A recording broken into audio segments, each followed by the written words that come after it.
Welcome back, everyone, to round 3 recap of the Gibraltar Battle of the Sexes tournament. In this game, I'm playing against Grandmaster Nino Batsiashvili from Georgia. This is the strongest player I've played in recent memory, although I haven't played too much in recent memory, so I guess that's an easy thing to say. Coming into this game, I knew she was going to play d4, at least that's what I was most expecting. And I'll admit I didn't really do so much preparation because she has a very broad repertoire within d4. She can play Catalan, she can go into Nimzo lines, she can play knight f3 earlier. So I really wasn't entirely sure what to expect. And before the game, I just tried to clear my mind, get in the right sort of mindset to expect anything. And we ended up going into this position. And here I took my first kind of small think of the game. I spent maybe a minute, maybe 90 seconds here deciding whether to play d5 or bishop b4. This is probably something I should have decided before the game, but both options had their pros and cons. With d5, this is more of my wheelhouse comfort zone, way more solid. The drawback of this, though, is I have so many games online with pawn d5, and I thought that maybe she was mostly preparing against this. Nimzo, on the other hand, it's a bit more dynamic. There's more room to play for exciting positions, and I thought maybe she would be a bit less prepared for it, given that I don't play the Nimzo too often, at least online, and in recent memory I've been playing a lot of just Queen's Gambit declined. So we went into Nimzo, and she proceeded to blitz out her next about 7 moves. So she was clearly prepared for what I was playing. Starting with knight f3, I played b6, e3, bishop b7, bishop d3, castling, and castling. And this is a line I've played in the past where the idea for black, actually there's a few ideas, but the idea that I go for is pawn d5. And I get some sort of like hybrid of Queen's Gambit declined, Nimzo-Indian, and Queen's Indian, just with the pawn structure and the placement of the bishops. And it's a very strategic line, which, from my experience, offers black interesting kind of dynamic play. At the same time, white has ways to deal with this, as we're going to see. She took on d5, I took, and she played knight to e5, which I believe is considered the main line these days. And I'll admit it's not a line I was super prepared for. I was hoping for a more kind of positional move like bishop d2, after which I could play knight d7 and get a setup with eventual bishop d6, a6, rook e8, queen e7, knight e4, etc., etc., etc. And this is actually a pleasant middle game for black to play, but we didn't go into that. And the point of knight e5 for white is to get a stonewall setup with f4. And I was aware of this idea and knew that black should usually try and pressure the center in various ways. I started with knight bd7, and after f4, I played c5. And c5 is almost always called for when, especially when white plays pawn f4. And here she played queen to f3, which was a little bit unsettling. And I'll admit I was a little bit terrified in this position because white's attack can come very, very quickly if I'm not careful. Now, first of all, the queen on f3, of course it has ideas of queen h3, but it also aligns with my bishop on b7, and I can't play pawn c4, which is sometimes a move black wants to play, because very simply bishop takes c4, and my pawn on d5 is pinned to my bishop. I would just be losing a pawn here. So I didn't play c4. I decided to play rook to e8, and then she played queen to h3. And I was beginning to feel under pressure very early on. Not only is h7 a target, but also my knight in d7 is attacked twice. And my knight on f6 is currently overworked. It's defending both h7 and d7. And if I'm not careful here and I waste a little bit of time, let's say I play a move like rook c8, looks natural, but this would blunder due to... actually, there's a few ways for white to win material, but knight takes d7 I think is simple enough. And if I take with the knight, I lose h7. If I take with a queen, okay, here there's bishop f5, but there's also bishop takes h7. My knight can't take because then I would lose the queen. So I had to be very careful of tactical ideas for white. And I decided to play knight to f8, which was one of the reasons why I put the rook on e8, is to free the f8 square for either the knight or my bishop, in this case the knight.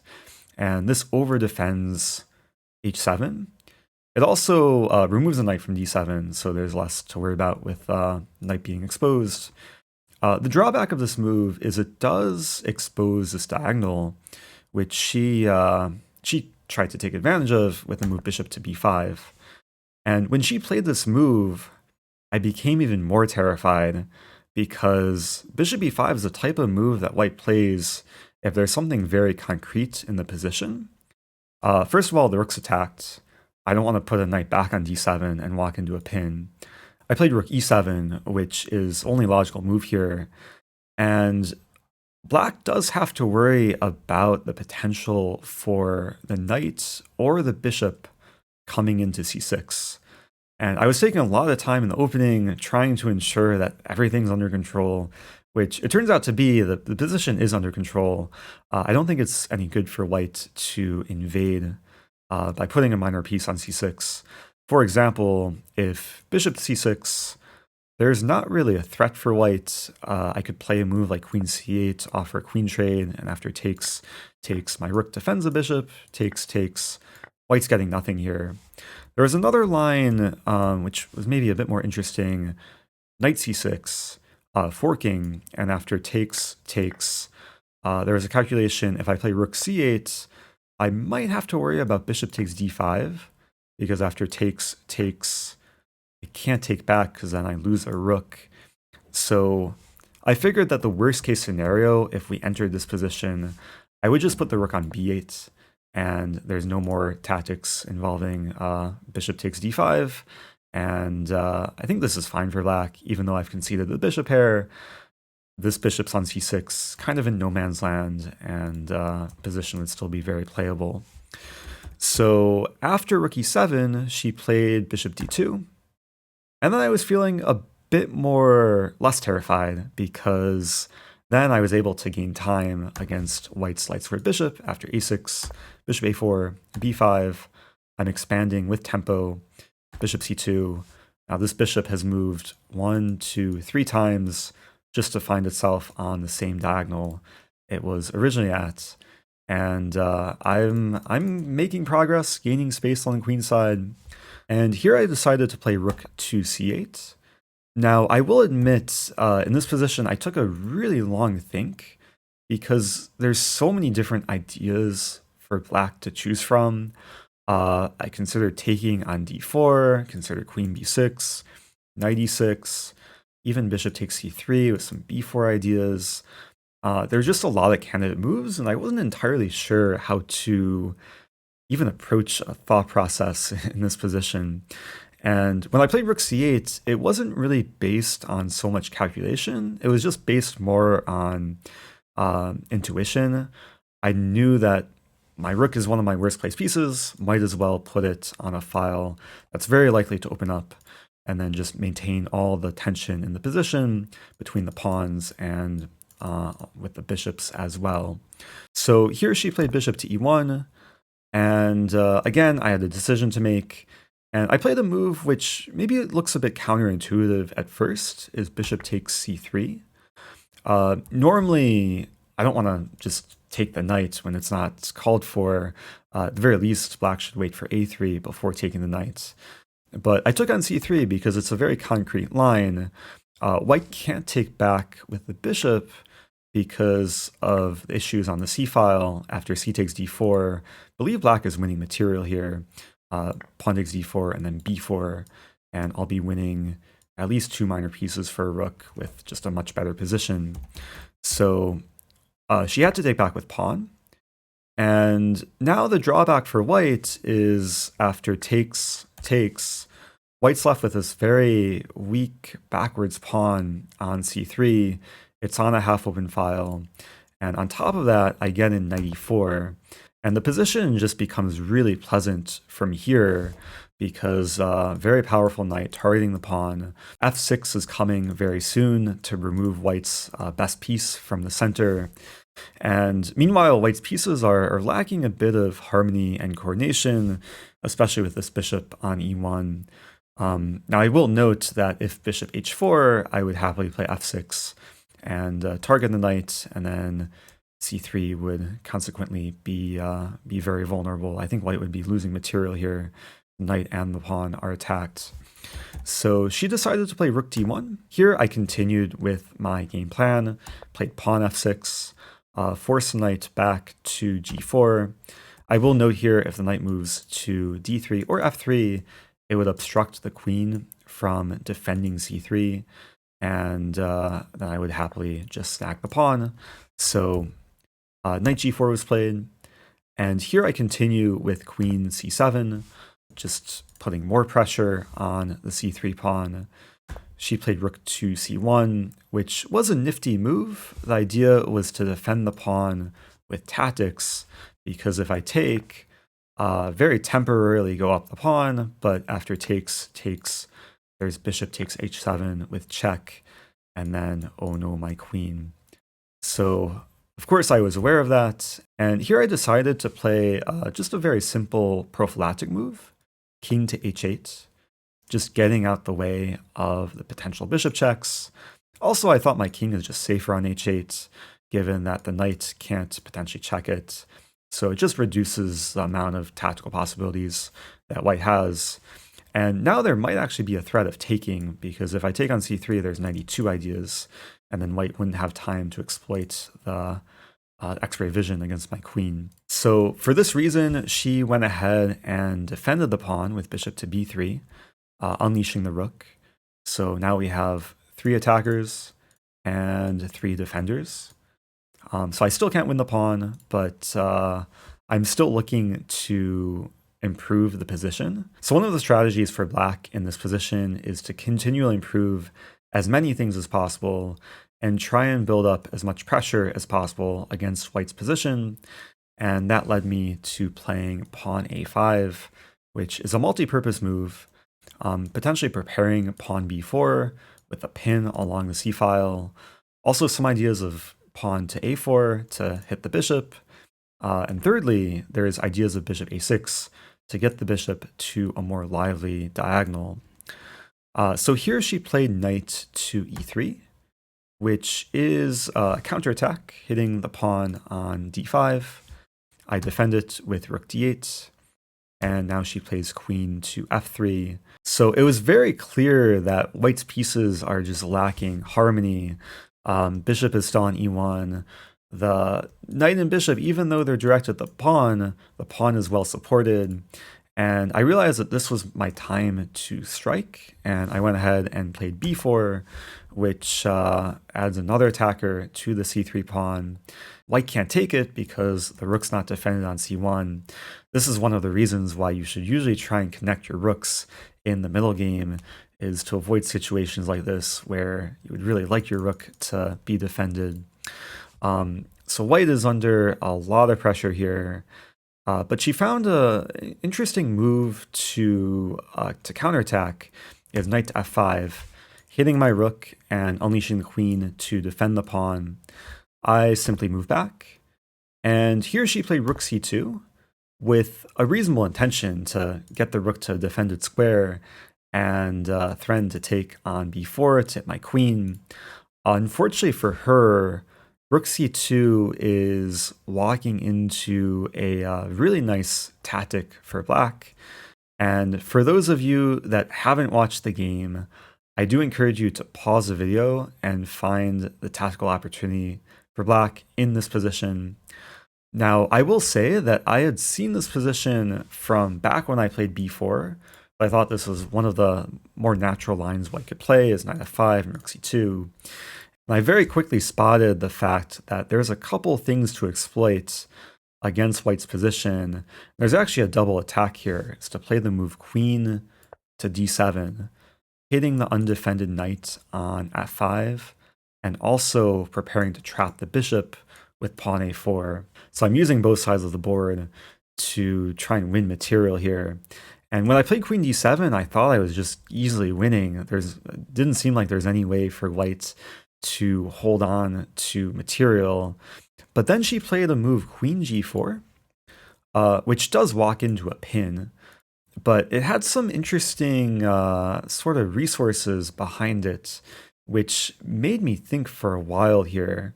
Because first of all, if I play a4, then I actually probably just lose after bishop takes a4.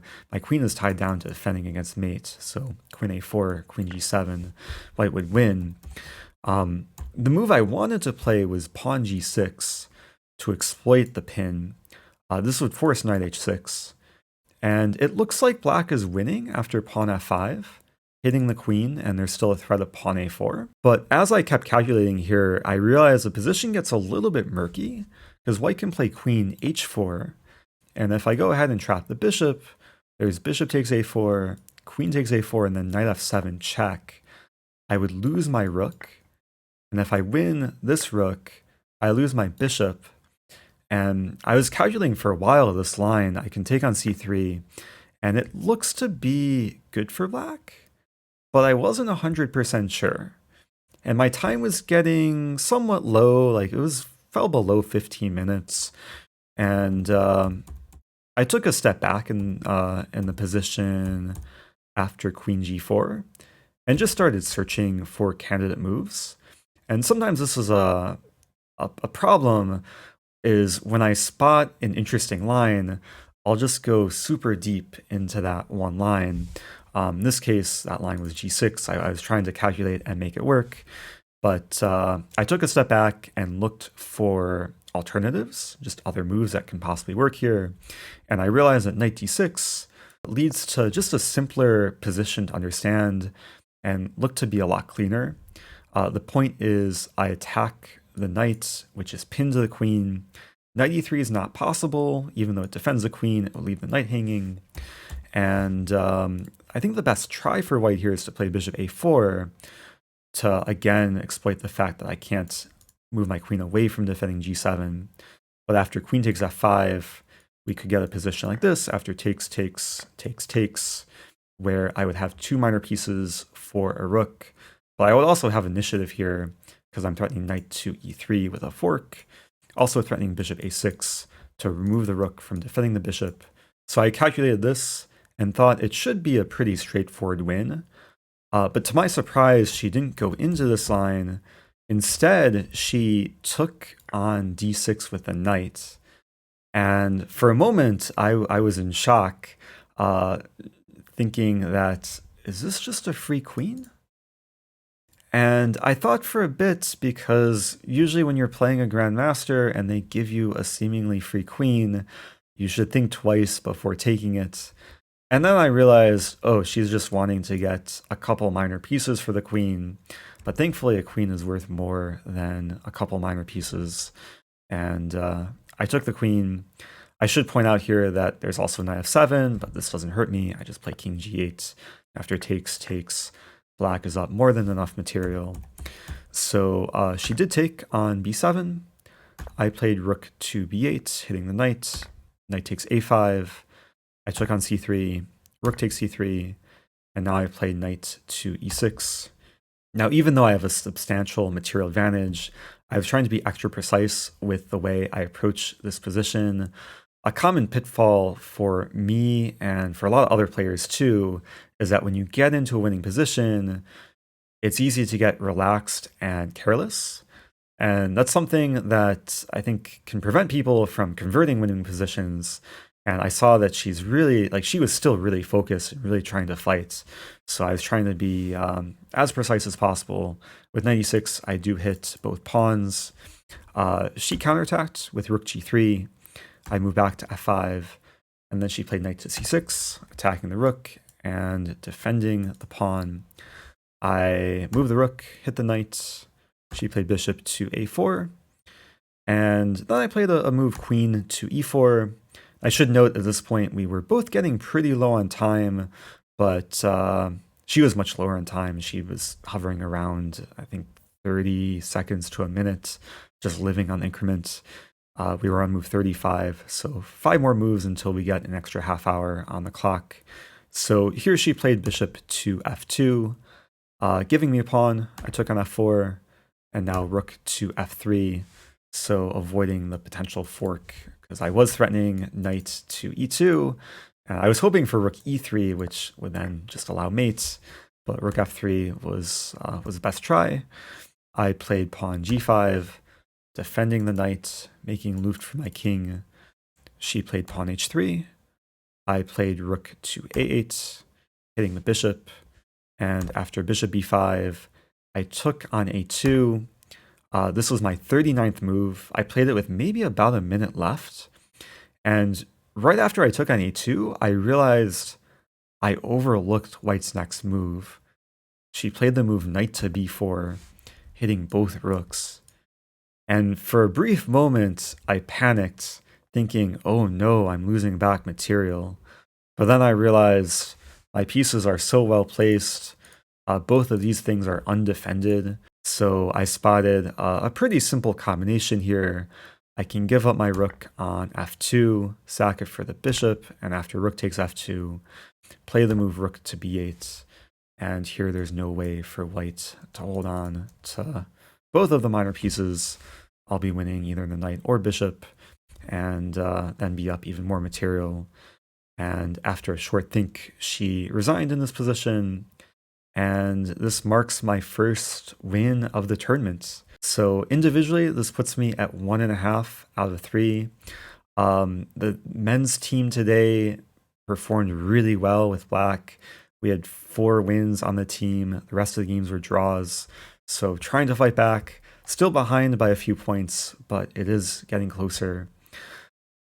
And what else to say? I think it's time for me to sleep, or maybe prepare, or maybe sleep.